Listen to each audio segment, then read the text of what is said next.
The sound of grinding teeth and bunched fabric was the only warning before Victor's fist tightened against Caleb's throat. The rough brick of the alleyway bit into the boy's spine, the cold dampness of the masonry seeping through his thin denim jacket. Rainwater, black and oily, pooled around their boots, reflecting the flickering neon of a distant street lamp. Caleb's breath came in ragged, shallow hitches as he stared into Victor's eyes, wide, bloodshot, and frantic with a directionless rage. For a suspended second, the alley seemed to recoil. The distant hum of city traffic died away, replaced by the deafening thrum of Caleb's own heart. He looked for a way out, but Victor's shadow was a heavy shroud, pinning him into the darkness.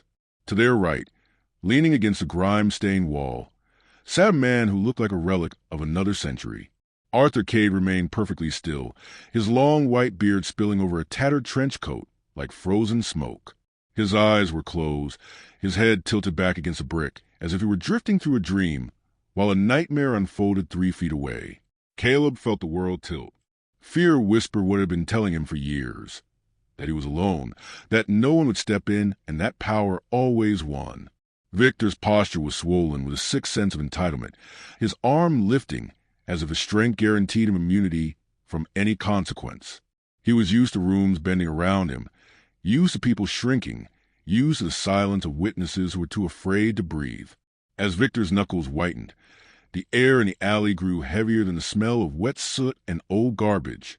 Before we continue, welcome to Brittany's Stories. This is a home of powerful, emotional, and unforgettable stories, filled with drama, secrets, unexpected twists, and life-changing moments.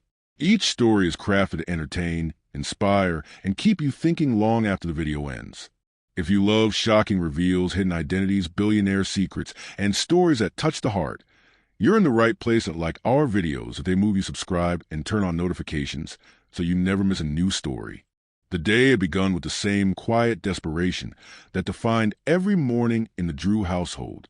Caleb had watched his mother scrub the kitchen floor before her first shift, her back arched in a permanent curve of exhaustion. He had promised himself he would bring home extra tonight. Money for the heating bill, money to keep the lights from flickering out. He spent the afternoon hauling crates at the docks, his hands raw and stinging from the salt and rope. By the time the sun dipped below the jagged skyline, turning the industrial smog into a bruised purple haze, Caleb was spent. His legs felt like lead, and the weight of the meager coins in his pocket felt both heavy and insufficient. He knew the rules of the district. Stay to the main roads, keep under the glow of the halogen lamps, and never, ever look a stranger in the eye. But the exhaustion was a siren song, whispering that the shortcut to the old foundry alley would shave 20 minutes off his trek. He hesitated at the mouth of the narrow passage. The shadows were deep and jagged, like thin blades of darkness cutting across the wet pavement.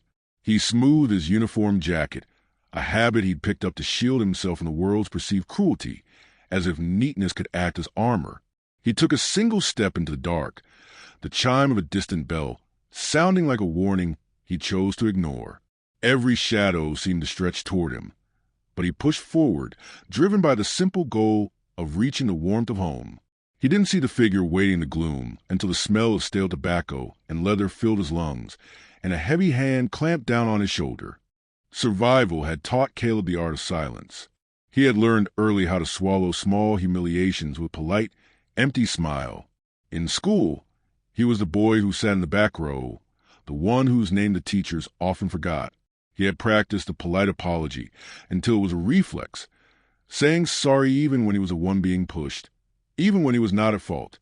To be invisible was to be safe, or so he believed. He lived in a world where rooms bent around the loud and the aggressive. He watched the way people shrank when a man with a booming voice entered a shop, the way the crowd parted for those who walked as if they owned the sidewalk. Caleb, conversely, walked as if he were asking permission to occupy space. This internal belief that he was an inconvenience to the world was a flaw that ran deeper than the bruises he sometimes carried. It was a learned submissiveness, a spiritual hunch that prevented him from ever looking up. As he stood pinned in the alley, that familiar invisibility felt like a death sentence. He realized that being unseen also meant being undefended. He looked at the brick walls, the overflowing bins, and the damp ground, realizing that his life had been a series of retreats. He had spent so long trying not to be noticed that now, when he desperately needed a witness, he feared the universe had finally granted his wish.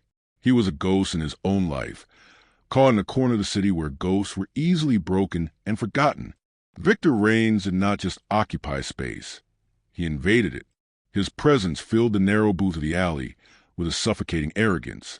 Every movement he made was sharp, public, and intentional, designed to belittle whatever was in his path. He was a man who saw every perceived mistake as an excuse to exert dominance.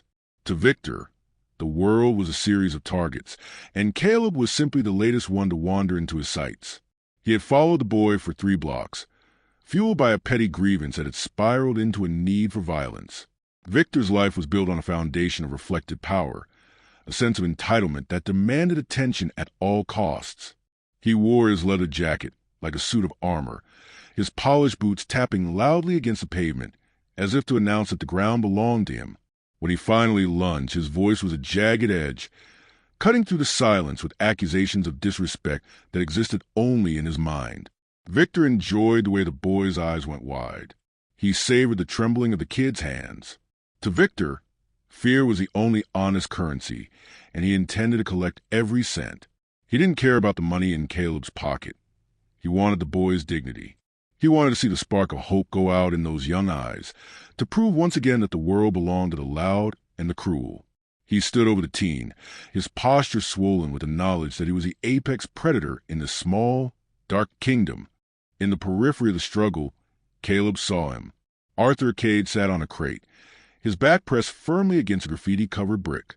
At first, Caleb thought he was a pile of discarded rags or a statue left behind by a forgotten era. The man was utterly still, his breathing so shallow it didn't even stir the white hairs of his beard. A faint light from a high window caught the chrome-like sheen of his hair, turning him into a thin blade of light amidst the grime. The sight of the man filled Caleb with a fresh wave of horror. It wasn't just that there was someone there. It was the fact that the man appeared to be sleeping through his execution. Caleb's mind raced, calculating the risk. Would this stranger wake up? Would he run? Or would he, like everyone else Caleb had ever known, simply lower his eyes and wait for the unpleasantness to pass? The silence of the stranger felt contagious, a heavy weight that seemed to validate Victor's power. Victor didn't even acknowledge the man. To him, Arthur was just another piece of scenery, an invisible nonentity that posed no threat to his reign of terror. He continued to snarl at Caleb, his face inches from the boy's, spittle flying as he ranted. But Caleb couldn't stop looking at the old man. There was a gravity to Arthur's stillness, a calm that felt like the eye of a hurricane. While the alley was filled with the noise of Victor's hate and the frantic beating of Caleb's heart, the man on the crate was a vacuum of silence, taking everything in with clarity that Caleb couldn't yet understand. The escalation was sudden and terrifying. Victor, frustrated by the boy's silent tears, claimed he saw a look in Caleb's eyes, a glare that he claimed was an insult. It was a classic script of the bully, inventing a crime to justify the punishment. He shoved Caleb harder against the wall, the dull, terrifying thud of the boy's head hitting the brick, stealing the breath from the alley. Caleb felt the world tilt, the bright street lamps blurring into streaks of chaotic color. "You think you're better than me?" Victor hissed, his arm pulling back, his fist a knotted club of bone and leather. "You think you can just walk through my neighborhood and not pay the price?" The question was rhetorical. The price was already being extracted. Caleb squeezed his eyes shut, bracing for the impact that would surely break his jaw, or worse. He felt the cold air rush in as Victor prepared to strike, the peak of the man's aggression reaching a fever pitch. In that instant, the paralysis of the scene was absolute. The city seemed to hold its breath. The manager of the nearby warehouse peered through a cracked window, but stayed hidden, calculating the risk of intervening.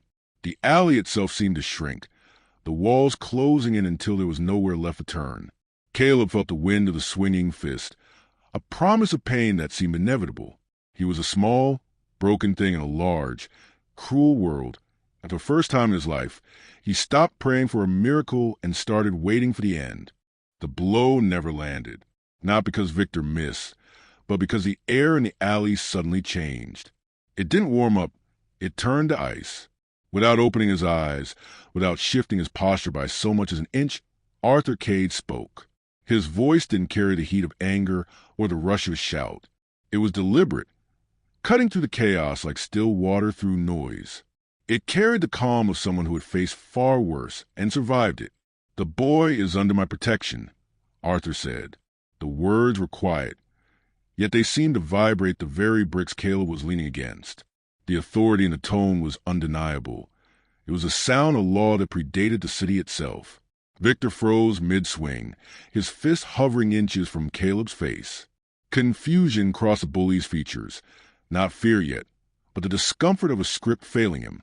He turned his head slowly toward the man on the crate, his lip curling in a sneer that was beginning to falter.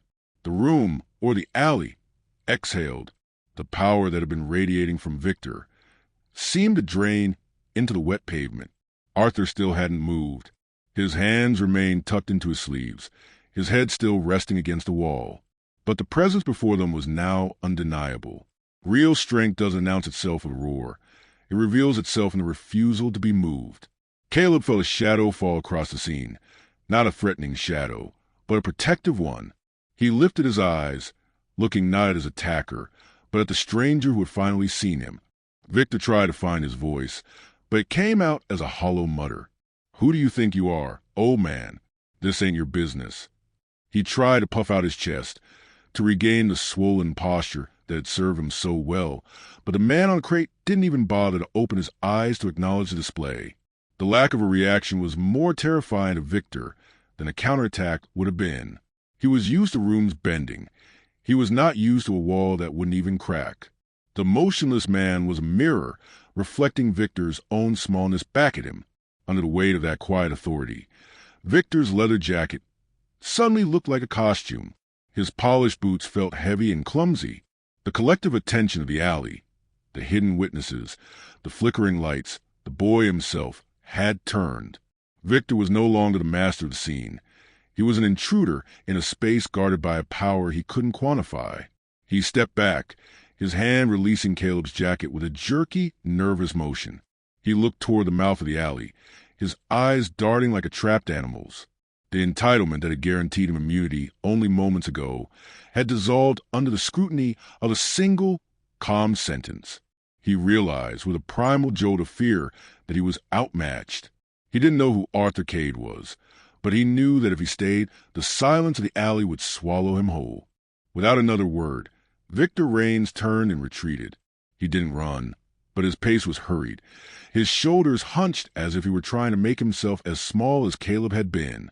The sound of his boots faded into fog of the industrial district, a promise that rules still existed even in the dark. Caleb remained slumped against the wall for a long moment, his legs shaking, his breath finally returning in deep, shuddering lunges. The silence that followed wasn't a thick, greasy fear from before. It was something fundamental and new. The alley felt clean, as if the rain had finally washed away more than just the soot. Caleb looked over at Arthur, expecting the man to stand, to ask if he was okay, or to demand a reward. But Arthur Cade remained as he was, motionless, a silhouette of gravity against the brick. The bell above a distant shop chimed again, and this time it sounded almost hopeful. Caleb straightened his jacket, his hands wrapping around his own arms, as if anchoring himself to the present. Beneath the embarrassment and the lingering adrenaline, a fragile spark formed. He had been seen. He had been defended. The world was still a dangerous place, but he knew now that courage could enter any room unannounced. He didn't need to be invisible to be safe. He just needed to find the stillness within himself. The man on the crate had given him more than just his safety. He had given him a reminder that heroism doesn't need a battlefield. In the days that followed, the story of the alley ghost spread through the district. It was shared by the warehouse manager, whispered in the docks, and posted on local forums. A reminder that real courage arrives quietly and asks for nothing in return. Caleb returned to work the next day. The bruises on his back were fading, but his posture had changed. He stood a little taller, his eyes no longer fixed on the pavement, but scanning the horizon with a steady, quiet clarity. The manager of the warehouse where he worked began to implement new safety measures, learning, perhaps too late, but learning nonetheless. that protecting people mattered more than protecting the bottom line. Whether Victor Reigns truly changed was a question only time could answer, but accountability had cracked open a door in his life that he could not easily close. He was no longer the apex predator. He was just a man who had been stopped by a voice. As for Arthur Cade, he returned to the rhythm of his life, a life defined by showing up when others froze. He didn't seek recognition, carrying only the quiet knowledge that he had reminded a young man of his own worth. In a small alley on an ordinary night, a teenager learned he was not invisible. A neighborhood of strangers learned the cost of their silence. And one motionless man reminded everyone that the greatest strength of all is the courage to speak up when the rest of the world is too afraid to move. The alleyway eventually fell back into its natural rhythm of dripping pipes and distant sirens. But for Caleb, the silence was no longer a weight. It was a shield.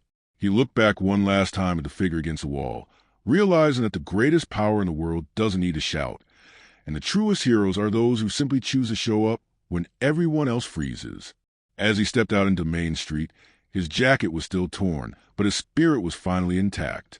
He had entered that darkness as a boy who felt invisible, but he left it as a man who knew his own worth. I want to hear from you. Asterisk, have you ever witnessed a moment where a single word or quiet presence changed everything? Do you believe that staying silent is the same as taking the side of the aggressor, or is fear a valid reason to stay still? If this story moved you and reminded you of the quiet strength we all carry inside, please like this video and subscribe to Brittany's Stories. Your support helps us continue to share tales that honor courage, dignity, and the compassion that connects us all. Thank you for staying with us until the end. We'll see you in the next story.